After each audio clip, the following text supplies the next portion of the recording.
Orest lived on the outskirts of a small town. His house was old but cozy, with cracks in the walls, a creaky floor, and the smell of old books and wood filling every room.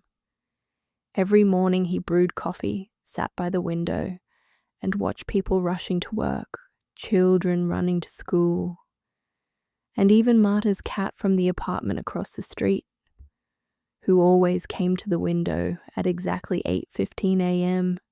to observe the world. His life seemed stable. He worked in a small office, checking documents and sending emails. Everything was predictable. Friends occasionally invited him to parties or projects, but he almost always declined. Not yet. Maybe next time, he would tell himself.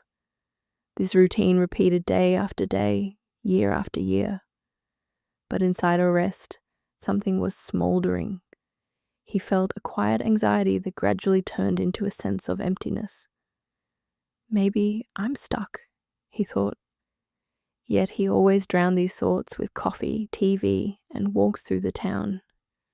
One evening on his way home, he saw a man at the train station selling tickets to a big city. A sign read, "New opportunities begin where the familiar ends." Orest's heart skipped a beat. Every time he walked past that sign, he felt a strange trembling in his chest. For a moment, it seemed like a chance to finally start truly living. But fear was there too. What if it's worse there? What if I can't find work? What if I end up alone again?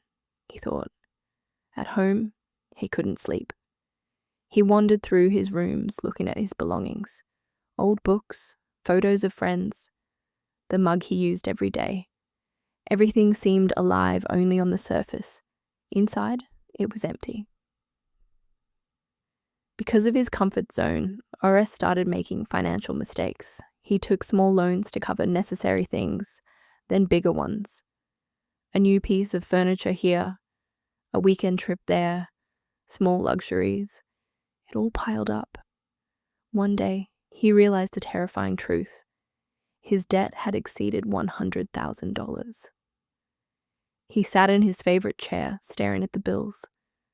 "How did I get here?" he whispered. "I was afraid of change, afraid to take risks, and now I'm trapped in an even bigger fear." At work, something happened that made him reflect even more.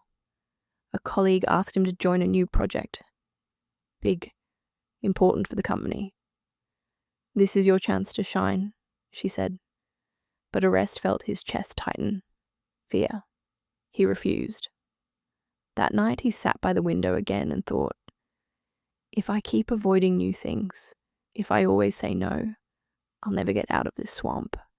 And my debt is just the first warning. The next one could be losing control of my life entirely.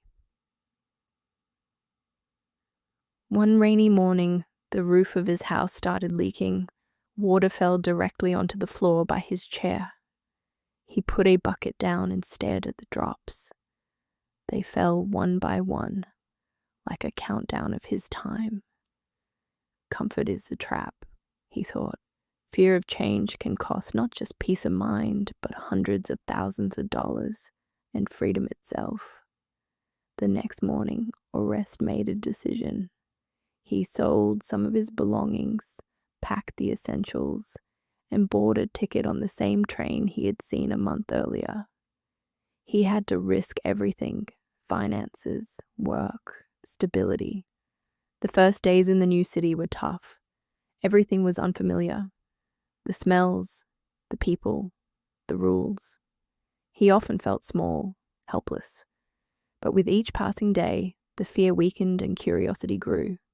He began taking small steps, trying a new cafe, speaking to a stranger, signing up for a course he had long wanted to take.